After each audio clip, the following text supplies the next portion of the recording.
Première question. Sommes-nous parfaits? Non. En titre, oui, parce que Dieu, quand il pardonne, t'es pardonné. Mais en action de chaque jour, non. Avons-nous atteint la perfection, posé différemment? Non. On vise, on cherche, on travaille à notre sanctification, c'est notre but à atteindre. La perfection va être complète à l'enlèvement ou à la résurrection, quand on va avoir un corps glorifié. En attendant, on vise la perfection. Avons-nous atteint 100% du niveau de ressemblance à Jésus notre Maître? Non. Parce qu'il dit, tout disciple accompli sera comme son Maître. Le but, c'est qu'on arrive à cet accomplissement-là.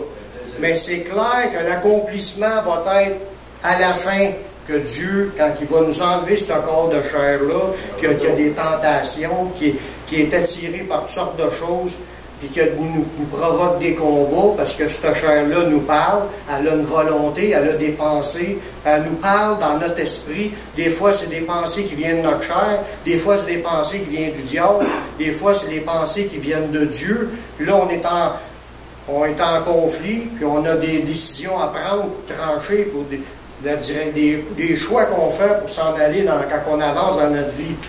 Mais on vise à devenir comme Jésus. Si quelqu'un n'a pas cette vision-là de devenir comme Jésus, viendrait me voir après la réunion, on va en parler. Il n'existe personne sur cette terre qui, lorsqu'elle est venue au Seigneur, avait déjà tout ce que le Seigneur voulait l'emmener. En commençant, là, quand tu acceptes le Seigneur, il n'y a personne qui, en commençant sa vie chrétienne, avait déjà tout ce que le Seigneur voulait l'emmener. Tu ne le reçois pas tout au commencement quand tu commences ta vie chrétienne. Il y a même encore une autre idée là-dessus. Il n'y a personne qui, après 30 années de service pour le Seigneur, qui ait déjà tout atteint où ce que Dieu voulait l'emmener. Que ce soit au début de ta conversion ou 30 ans plus tard, tu n'es pas rendu au maximum de où ce que Dieu voulait t'emmener. Ça veut dire qu'on a encore de l'ouvrage. Il y a encore du chemin à faire. On a encore des choses à apprendre. Puis il y a encore des choses qui doivent changer dans nos vies. Il y a des choses même qu'on s'était débarrassées, qui sont revenues, puis il faut que tu t'en débarrasses une deuxième fois, troisième fois. Tu vas toujours être en combat. Mais il y a un point en commun quand même dans tous ces points-là de personnes. C'est que les gens marchent par la foi. Tu n'es pas parfait, tu marches par la foi. Tu n'as pas atteint le niveau ce que Dieu veut nous emmener, mais tu marches par la foi. Tout le monde a à marcher par la foi. Ça, c'est à notre moyen d'utiliser. C'est à notre niveau. C'est marcher par la foi que Dieu nous a donnée, travailler sur notre foi. Le reste, on va avoir des victoires, on va avoir des défaites. Il y a des gains, il y a des combats, on en gagne quelques-unes, on en perd quelques-unes, mais on demeure dans la foi à partir du moment qu'on a accepté jusqu'au moment de notre départ de cette vie, de notre mort. On ne lâchera pas la foi avant d'être rendu. On a besoin, parce que c'est la chose la plus importante aux yeux de Dieu, sans la foi, il est impossible de lui être agréable. Ça veut dire qu'en partant, que tu sois arrivé au niveau 10% de où ce que le Seigneur veut t'amener, ou 90% où ce que le Seigneur veut t'emmener, il faut que tu marches dans la foi. C'est la force de Dieu. Tu ne rentreras pas au ciel parce que tu es rendu parfait. Tu vas rentrer au ciel à cause de ta foi. Il y a une différence. C'est la foi qui sont, on l'a vu dans les autres leçons, c'est par la foi qu'on saisit le salut, c'est par la foi qu'on saisit ses promesses, c'est par la foi, tout le kit, tout ce que vous allez pouvoir vivre dans votre vie, c'est par votre foi et non par où ce que vous êtes rendu.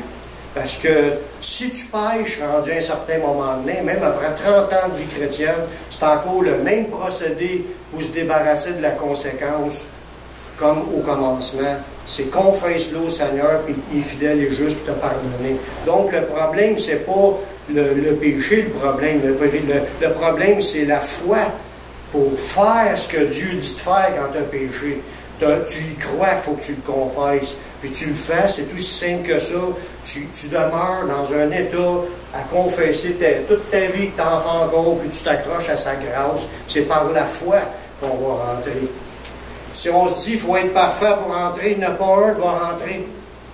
Parce qu'il n'y en a pas un qui est rendu parfait à la fin de sa vie chrétienne. On le vise, mais on en fait encore tous. Paul lui-même, Paul qui était l'apôtre Paul, il dit Jacques, il dit nous bronchons tous de plusieurs manières. Jean le dit aussi que si quelqu'un dit qu'il est sans péché, il est menteur. Puis Paul lui a dit misérable que je suis, qui va me délivrer de ce corps de mort? Je fais des choses que je veux pas, puis je fais pas ce que je voudrais faire. C'est un conflit continuel tant que tu vas être vivant. Mais marche par la foi. C'est ça qui est important. Dieu a voulu que ses enfants marchent par la foi dans la persévérance, dans l'attente des choses venues du Seigneur. Toute notre croissance spirituelle, c'est juste le Seigneur qui peut débloquer les choses. Amen. Amen. Dieu a voulu qu'on marche par la foi, qu'on sache que tout vient de Dieu, puis on décide de mettre notre confiance en Dieu. On décide de persévérer dans l'attente de recevoir de Dieu ses autres bénédictions. Parce que être sauvé, c'est une chose, mais il y a plein d'autres promesses qu'on veut aussi. Je veux être exaucé, moi je vais avoir un travail convenable, je vais avoir l'argent qui est nécessaire pour survivre, je vais avoir la santé, il y a plein d'affaires de base qu'on demande, on veut être utilisé dans l'œuvre de Dieu. On prie pour toutes sortes d'affaires, puis Dieu il rouvre des portes, puis il va le faire, mais ça dépend toujours de la grâce de Dieu. Fait qu'il faut apprendre à marcher par la foi, puis à s'attendre de Dieu pour notre avancement. Nous devons continuellement prendre des décisions et poser des gestes en vue des choses à venir, en vue de ce que Dieu peut faire dans ta vie, en vue de ce que tu sais ce que Dieu va faire. Tu le sais, si tu marches par la foi, mais tu vas faire poser des gestes pour arriver à ce que tu t'en vas. Dans Hébreux 11, 20, il y a un exemple dans un verset. C'est par la foi qu'Isaac bénit Jacob et Isaü en vue des choses à venir. Donc, Isaac, il a eu une vision du Seigneur. Il savait c'était quoi le plan de Dieu pour ses enfants. Puis là, il a béni ses enfants en conséquence du chemin où il s'en allait. Il savait ce que ses enfants, ils s'en iraient comme ça dans leur vie. Il les a bénis dans le sens de la pensée de Dieu. À cause de sa foi, mais il a béni d'avance pour la suite de l'histoire de la vie de ses enfants. Ça nous apprend des choses sur la foi. Tu t'en vas par là à cause du Seigneur, mais tu vas prendre des décisions, tu vas prier, tu vas bénir, tu vas déclarer des choses dans la direction où tu t'en vas parce que tu sais qu'on s'en va par là. Si tu as des choses qui te sont révélées dans la parole, puis tu sais qu'on s'en va par là, mais commence déjà à te préparer puis à prier pour cela. Jésus ne nous a pas dit aussi, un peu dans la même idée, il nous a dit que dans la fin des temps, ça va être difficile. Mais il nous a dit, veillez et priez afin d'avoir la force de plus surmonter. Donc, si tu y vas par la foi dans ta marche de tous les jours, il te dit d'avance que ça va être dur, puis il dit de prier d'avance avant que ça arrive pour avoir la force. Donc, ta foi va t'amener à prendre des décisions puis à faire des choses comme prier pour avoir ce qu'il te faut pour traverser l'épreuve lorsqu'elle viendra. La foi va nous amener à... Aujourd'hui, je suis conscient que demain, ou après-demain, ou après-après-demain, ça va être difficile. Je peux commencer déjà à prier. On peut prier pour nos enfants. Par la foi, on veut que nos enfants soient sauvés. On le sait que ça se passe en prière. Tu peux aujourd'hui prier pour tes enfants pour demain. Mais si tu sais que tu vas perdre ta job, tu n'es pas obligé d'attendre la journée que tu as perdu ta job pour avoir un autre job. Tu peux commencer à prier tout de suite. C'est une idée qu'on se dit, à cause si on est au courant de où est-ce qu'on s'en va, surtout dans les choses que Dieu a déjà révélées, mais tu pries, puis tu prends des décisions en fonction d'arriver par là.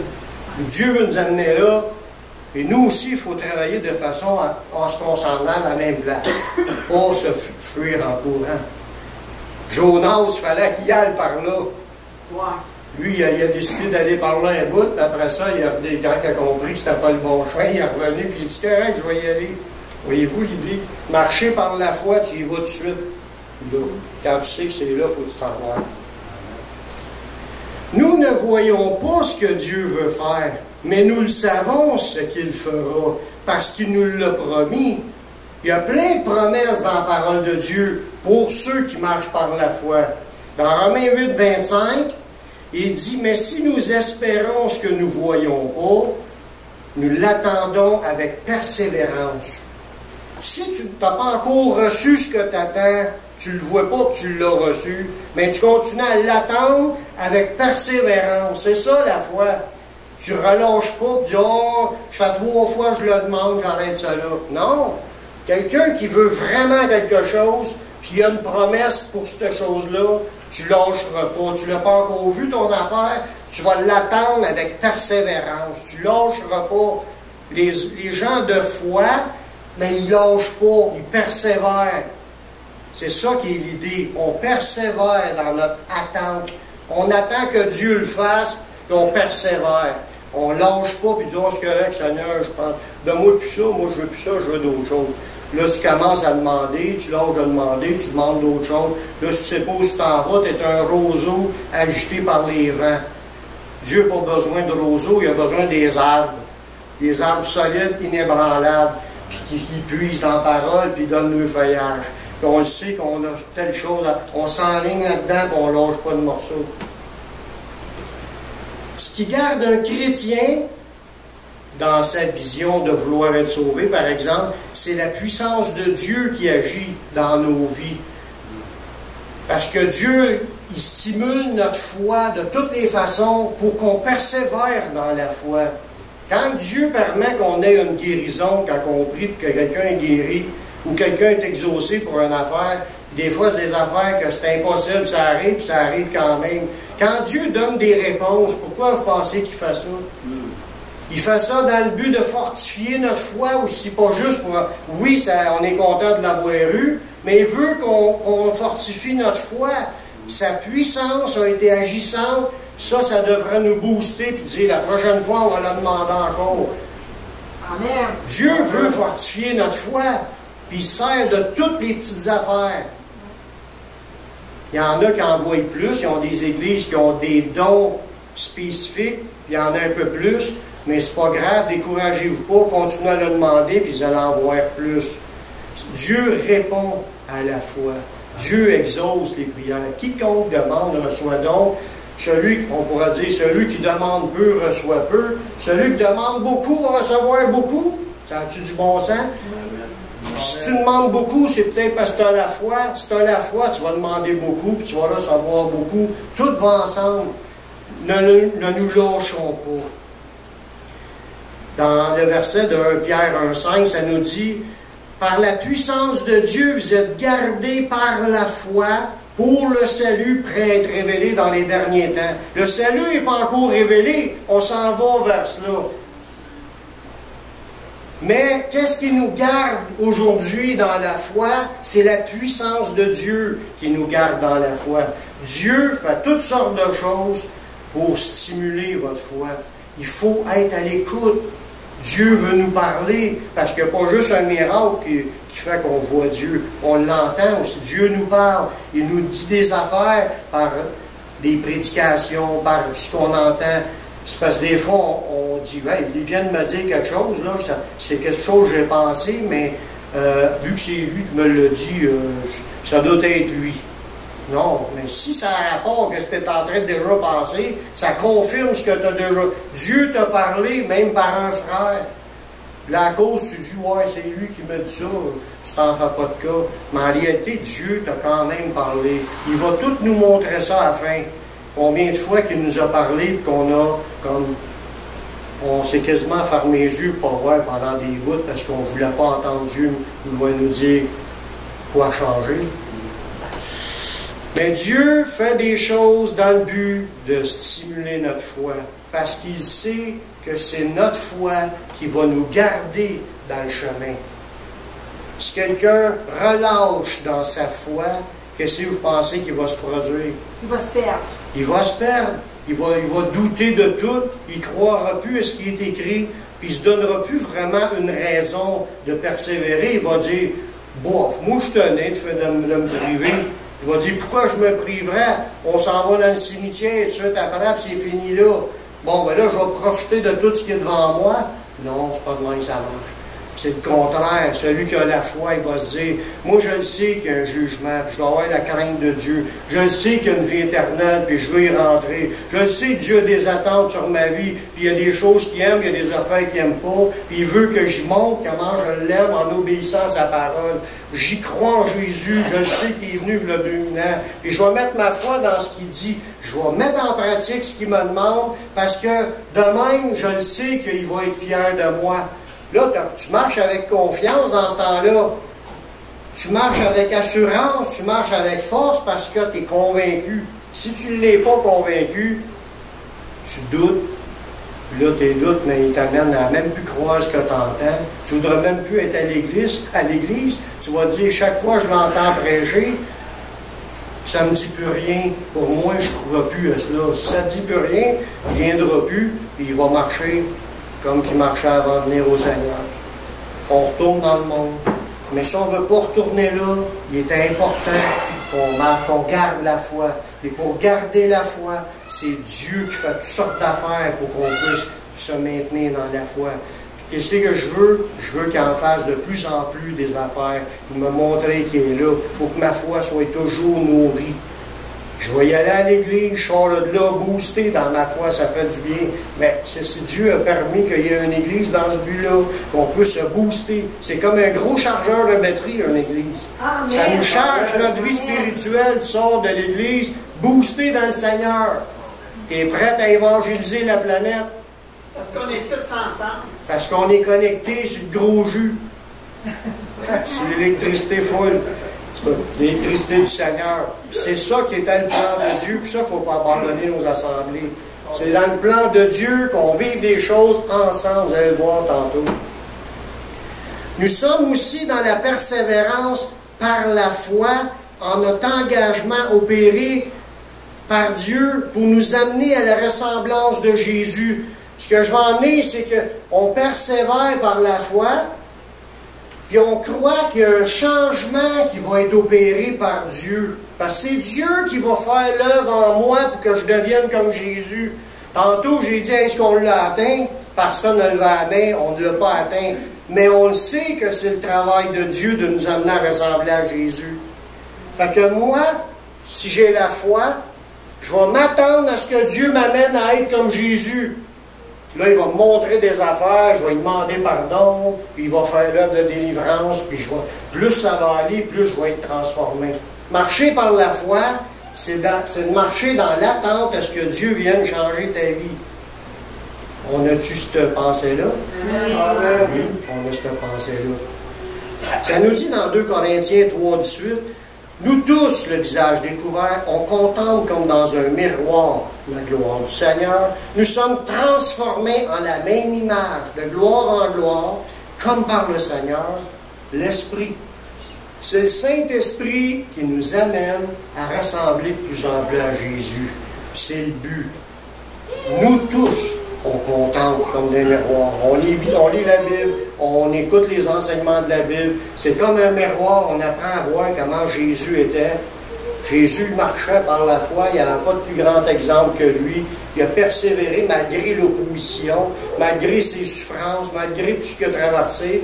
Puis il démontrait sa foi, puis il parlait que des choses du Seigneur. Il démontrait sa foi. Tu ne peux pas dire que Jésus ne marchait pas par la foi. Si quelqu'un pense là, il ne sait pas c'est quoi la foi. C'est l'exemple parfait de la marche par la foi. Puis il veut qu'on y ressemble. Fait qu'on regarde Jésus aller, puis là, plus qu'on le lit, plus qu'on veut devenir comme lui. Mais c'est le Seigneur qui va nous changer pour nous amener. Donc, si je marche par la foi, je vais m'attendre à ce que Dieu vienne continuer son œuvre de changement dans ma vie pour que je ressemble de plus en plus. Seigneur, change-moi, j'ai plein d'affaires à changer encore. Merci Seigneur. Paul, il avait la même idée. Il prenait des décisions à cause de sa foi. Il l'avait confessé dans d'autres versets qu'il n'était pas parfait, lui non plus. Mais, même s'il n'est pas parfait, ce n'est pas une excuse. Parce que tu peux te dire, je ne suis pas parfait, je ne le deviendrai jamais, donc ça donne quoi? Non, c'est pas le même que ça marche. La foi va dire, je suis peut-être pas parfait, mais par la foi, je sais que Dieu va changer encore plein d'affaires dans ma vie. Ça, c'est parler par la foi. Si tu parles par la foi, tu vas dire, je vais travailler avec Dieu, je vais prendre les armes de Dieu, je vais m'équiper, je vais me fortifier dans le Seigneur avec tout ce que le Seigneur va me communiquer, je vais prier, je vais rester connecté avec Dieu et avec l'Église, puis ensemble, on va avancer. Ça, c'est parler par la foi.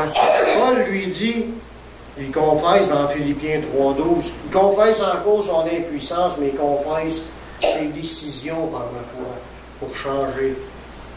Il ne sait pas que j'ai déjà remporté le prix ou que j'ai déjà atteint la perfection. Lui, il dit, c'est pas parce que je l'ai déjà, la perfection. Il n'a pas encore atteint la perfection. Il le dit dans d'autres versets aussi. Mais, je cours pour tâcher de le saisir. Je ne l'ai pas atteint, mais il court. Quelqu'un qui marche par la foi, il court pour saisir les promesses de Dieu, pour saisir la perfection. Tu veux être changé. Amen. Tu veux être transformé. Oui. Tu veux être guéri. Oui. Tu veux être délivré. Oui. Tu veux être rempli de toute la connaissance de Dieu. Oui. Tu veux être rempli du Saint-Esprit. Tu veux tous les dons spirituels. Oui. Tu veux un ministère. Tu veux que Dieu t'utilise. Si tu veux que Dieu t'utilise et que tu veux qu'il change ta vie, tu marches par la foi et tu t'accroches à tout ce qu'il t'offre. Oui, Paul, il dit, je ne l'ai pas encore atteint, je n'ai pas tout saisi, mais je cours pour le saisir. Amen. Amen. Il dit, puisque moi aussi j'ai été saisi par Jésus-Christ. Frère, je ne pense pas l'avoir saisi. Il écrit sa lettre, il était quasiment à la fin de sa vie. Mais il courait pour le saisir, mais il dit, il ne pense pas qu'il l'avait saisi. Mais je fais une chose. Ça, écoutez encore son beau mais. Oubliant ce qui est en arrière et me portant vers ce qui est en avant. Quand tu avances par la foi, tu ne te laisses pas arrêter par tous tes petits blocages que tu as vécus, des petits ou des gros. Peu importe le blocage qui a essayé de t'arrêter, tu marches par la foi, t'arrêtes de penser qu'est-ce que tu as vécu dans ton passé. Tu oublies ce qui est en arrière, mais là, tu te portes vers ce qui est à venir, ce qui est en avant, ce que le Seigneur va faire. Il l'a promis qu'il va en faire. Il a commencé une œuvre en toi, puis il va la rendre parfaite. Et tu vas les avoir, tes changements dans ta vie, tes transformations, tes délivrances, tes guérisons, puis il va t'utiliser. Mais avance. Oublie le passé. Tu as fait des erreurs. Dieu, ici, inquiète-toi pas. Toutes tes erreurs, il les a toutes vues. Demande pardon à Dieu, puis c'est fait, c'est réglé, puis pardonne-toi aussi. Oublie ça, là. Reste pas accroché là-dessus, puis enraciné là-dedans. Oublie ça, avance par en avant. Il dit, frère, je ne pense pas l'avoir saisi, mais je fais une chose. Oubliant ce qui est en arrière et me portant vers ce qui est en avant, je cours vers le but pour remporter le prix de la vocation céleste de Dieu en Jésus-Christ. Il court. C'est un gars qui n'a pas de l'air à cela, mais c'est un gars essoufflé parce qu'il court tout le temps. C'est un gars plein de zèle à vouloir l'attendre. On est-tu des gens essoufflés ou si on est des gens que c'est ralenti? Parce que si on est ralenti, on entend ce qui est là, on se remet à dire là, je vais avancer par la foi. Je vais oublier ce qui est en arrière, puis là, je vais me porter vers ce qui est en avant. J'ai encore beaucoup d'années à vivre, puis Dieu a encore de grandes choses à faire. Il va le faire parce qu'il l'a promis. Amen. Gloire à Dieu. Par la foi, nous ne perdons pas courage lors des épreuves, parce que notre foi à cause de notre foi. Parce que par notre foi, nous regardons aux choses invisibles. Tu as des épreuves, tu as des choses terribles à traverser présentement. Oui. Puis Dieu le voit aussi. Puis des frères et sœurs qui te connaissent le savent aussi. Puis ils prient pour toi. Mais on ne perd pas courage dans l'épreuve. Il ne faut pas perdre courage. Il ne faut pas arrêter. Parce qu'on regarde aux choses invisibles. Dieu il est là. Dieu le sait. Dieu il entend mes prières. Il voit mes pleurs, mes larmes. Il voit mes souffrances. Il voit mes peines. Il voit mes efforts. Il voit tout ce qu'on traverse. Puis il ne nous a pas abandonnés, puis il n'a pas l'intention de nous abandonner. Il dit qu'il est avec nous tous les jours jusqu'à la fin du monde. Il est là, à côté de nous, dans notre épreuve. Tu es assis dans ton bureau d'ordi, il est là. Tu es en train de faire la vaisselle, il est là. Tu conduis ton auto, il est là. Il est toujours là. Si t'arrive un accident pendant que tu es en auto, il est là dans ton accident. Il voit ce que tu traverses. Il sait, puis il veut t'accompagner dans ce que tu vas avoir à passer à travers, mais il ne veut pas que tu te décourages dans ce moment-là. Ton épreuve, elle a un but, c'est pour te former. Puis il y a un témoignage à donner. Dieu a un plan. Il faut faire confiance au Seigneur, mais il est là, puis il ne t'abandonne pas, puis il veut que tu persévères.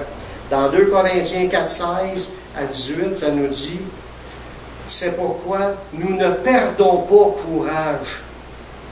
Et lors même que notre âme extérieure se détruit, le vieillissement, on sait de quoi est-ce qu'on parle, notre âme intérieure se renouvelle de jour en jour.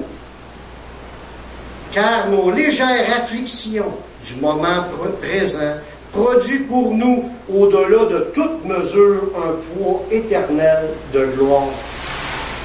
Parce que nous regardons non point aux choses visibles, mais à celles qui sont invisibles. Car les choses visibles sont passagères, mais les choses invisibles sont éternelles. Un chrétien qui marche par la foi, peu importe l'épreuve, peu importe le combat qu'il a à vivre, il regarde dans l'invisible. Il regarde, Dieu il est là, Dieu m'accompagne, Dieu m'a donné des promesses.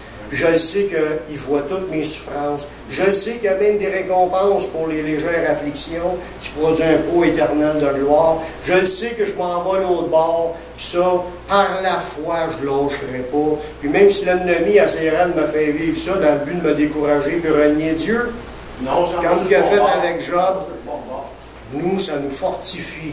Amen. Le Seigneur a donné, le Seigneur a ôté, que son nom soit béni éternellement. Amen.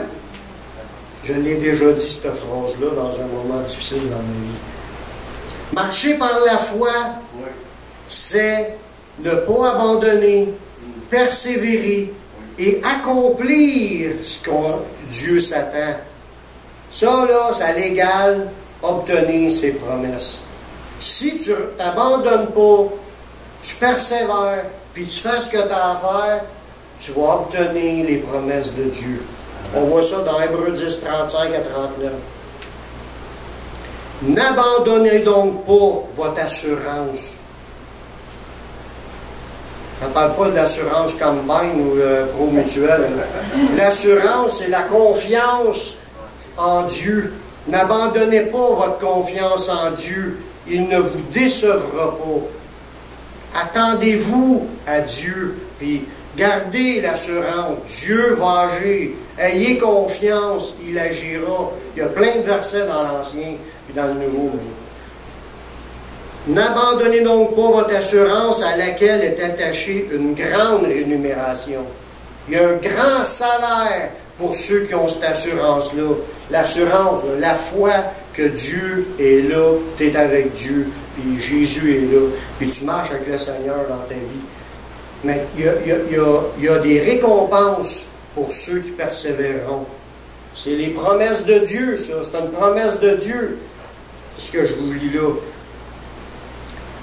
Il dit, vous avez besoin de persévérance, dans le même verset. Fait qu'il ne faut pas que tu abandonnes, puis il dit, vous avez besoin de persévérance, afin, après avoir accompli la volonté de Dieu, vous obteniez ce qui était promis.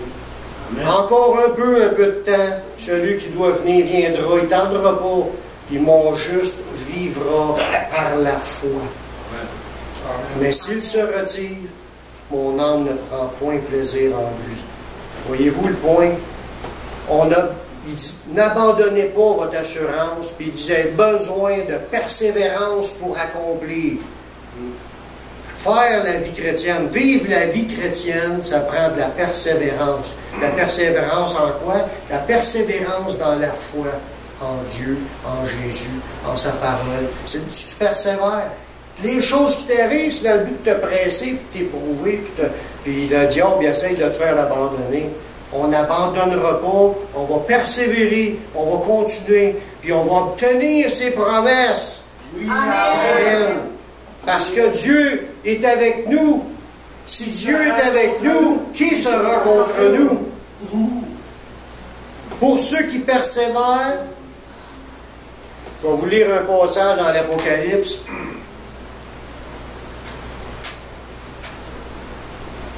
Il y a Dieu, dans tout ce qu'il nous explique dans sa parole, souvent il y a des promesses, il y a des bonnes paroles venant de Dieu, puis il y a d'autres paroles qui sont comme des paroles qui sont un peu sévères. Dieu est obligé de sévir dans certains cas, comme qu'il a fait dans la lettre dans l'Apocalypse au chapitre 2, le verset 14 et 15. Ce qu'on doit savoir dans tout cela, on va lire les 2 premiers versets. Non, à partir du verset 13, pardon. C'est le verset qu'on va commencer par lire. Dieu veut que tu saches qu'il te le dit. Il le dit à ces gens-là, puis il nous le dit à nous aujourd'hui. Il sait parfaitement ce que nous vivons. Il sait ce que tu vis. Il sait ce que tu es en train de passer à travers. Puis il voit ta foi.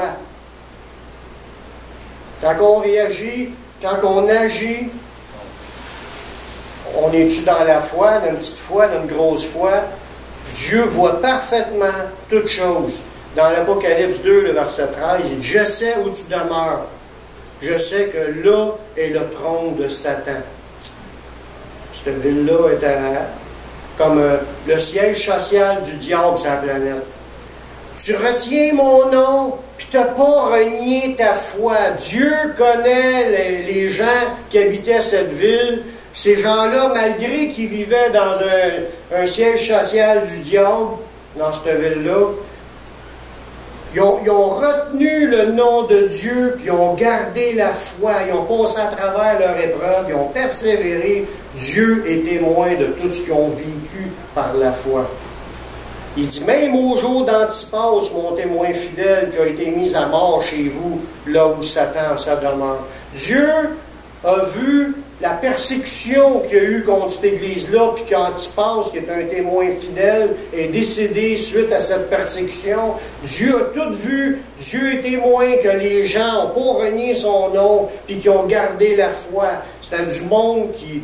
Il n'est pas question d'aller ailleurs dans le sens que s'accrocher à Dieu. Même s'il y a eu une persécution pour les empêcher d'être chrétiens, ils ont résisté, ils n'ont pas succombé à la tentation d'abandonner. Ils ont persévéré dans la foi.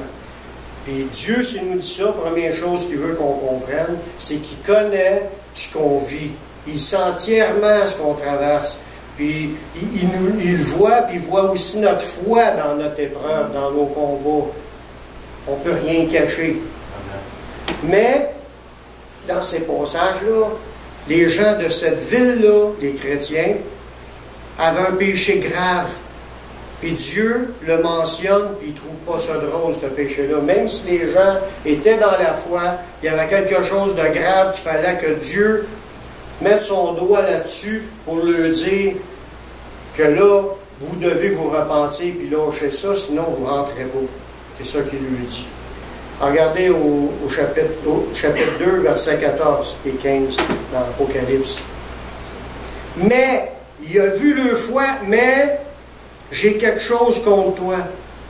C'est que tu as là des gens attachés à la doctrine de Balaam qui enseigne à Balak à mettre une pierre d'achoppement devant les fils d'Israël pour qu'ils mangeassent des viandes sacrifiées aux idoles et qu'ils se livrent à l'impudicité. De même, toi aussi, tu as des gens attachés pareillement à la doctrine des Nicolaïtes. Puis là, il dit, repens-toi donc, sinon je viendrai à toi bientôt et je les combattrai avec l'épée de ma bouche. Ce que je veux en venir, pourquoi que c'est pas que ce que je veux en venir en passant, c'est qu'est-ce que le Seigneur veut en venir, parce que je voulais même pas en parler là-dessus, mais c'est Dieu qui m'a montré ce passage-là, puis il voulait que je le mette là.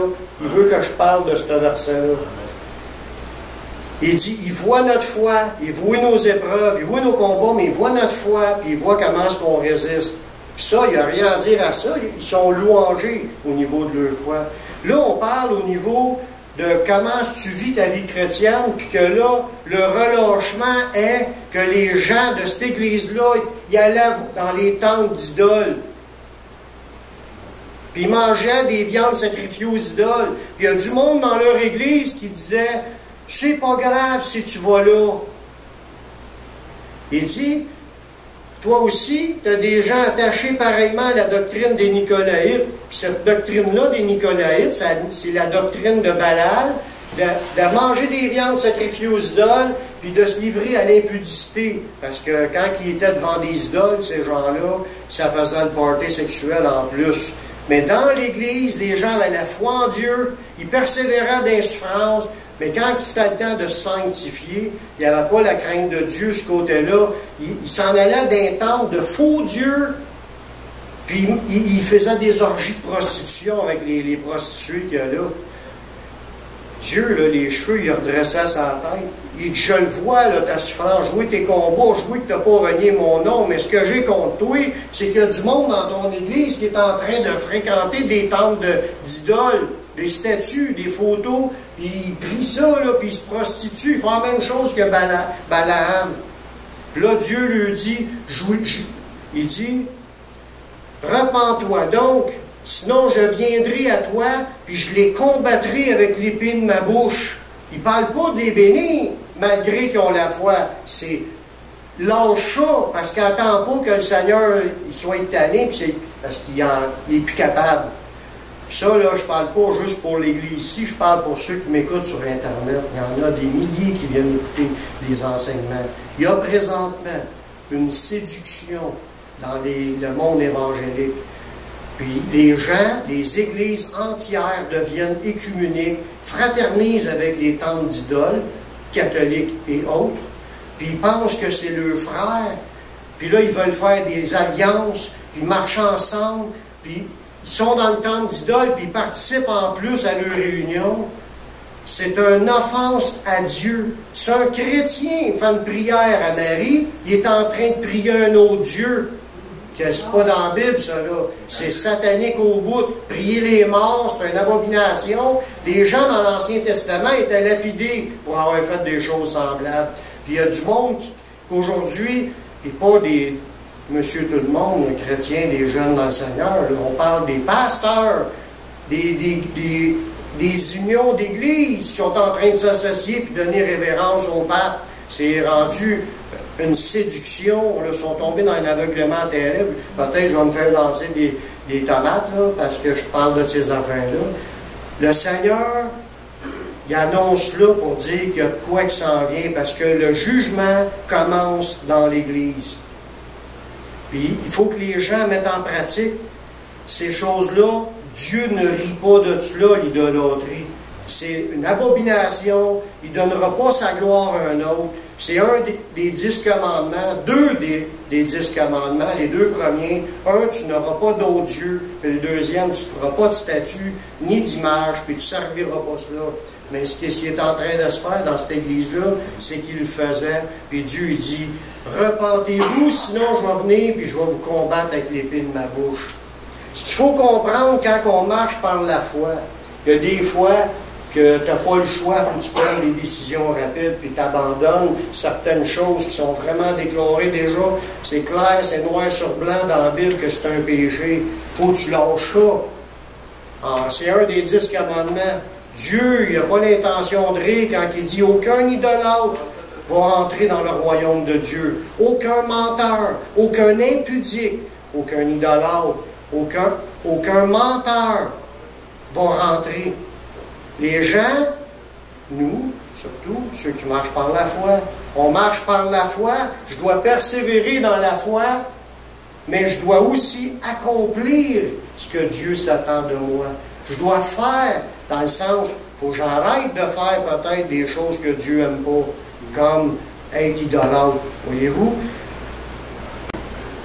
Mais Dieu, dans sa bonté, dans son amour, dans sa patience, il nous donne aussi encore des promesses, puis il parle qu'il y en a qui vont avoir la victoire, qui vont être victorieux sur les péchés. Il leur offre de se repentir, mais il lui dit tout de suite après une promesse, dans Apocalypse 2,17, que celui qui a des oreilles entende ce que l'Esprit dit aux églises, à celui qui vaincra.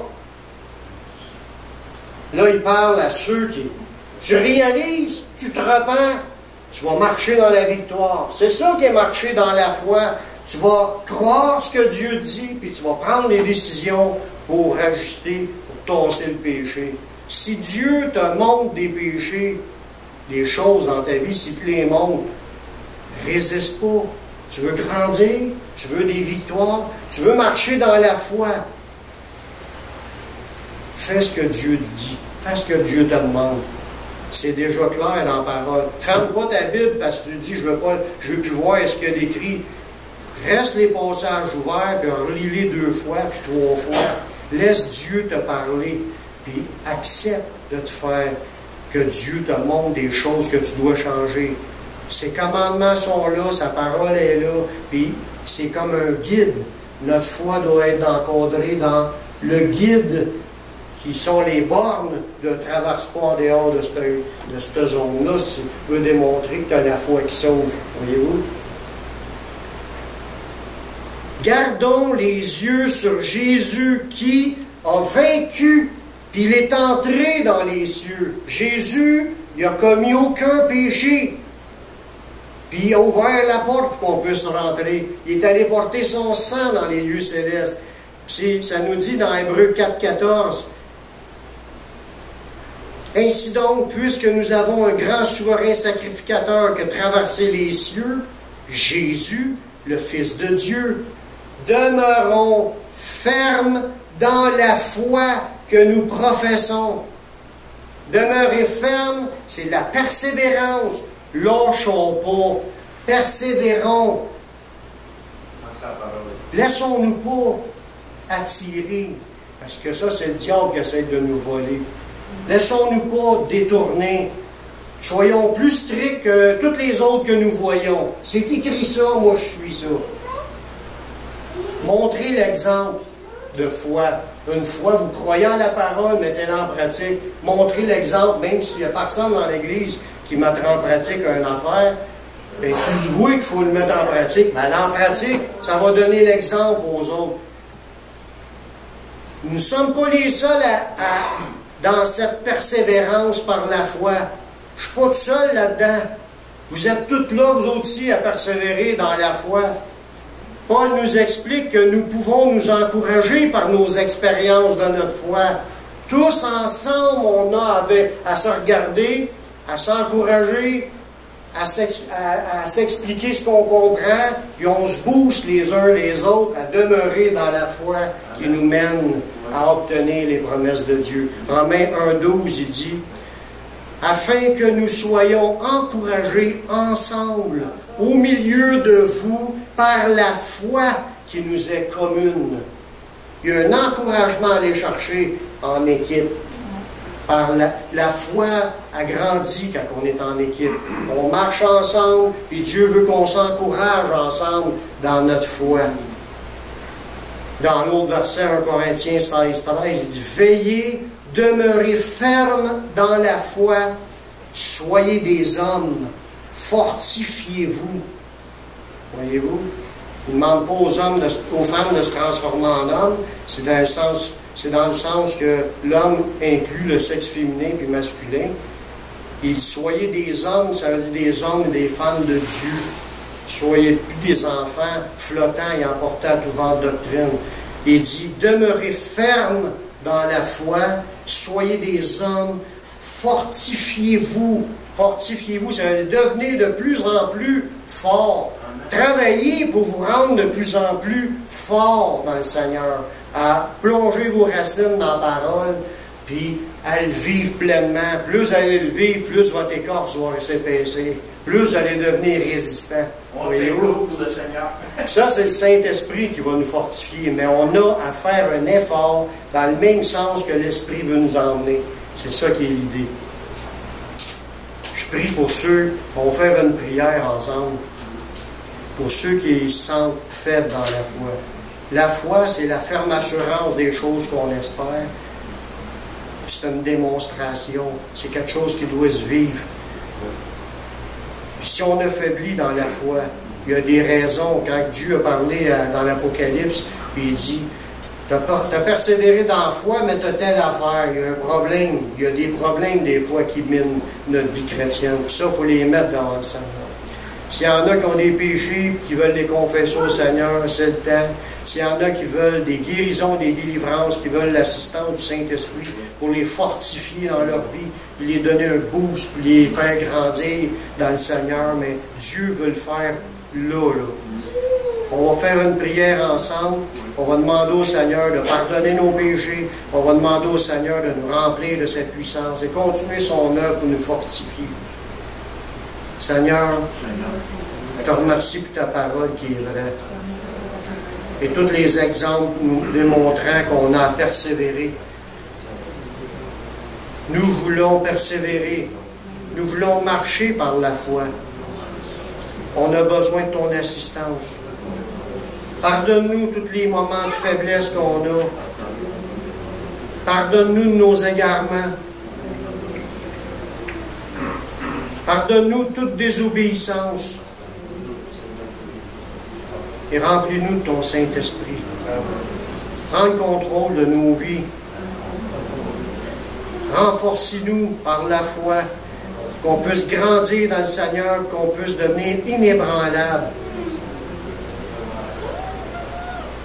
Je te remercie de ce que tu veux faire au milieu de nous. Tout est dans ton nom merveilleux, Jésus-Christ. Amen.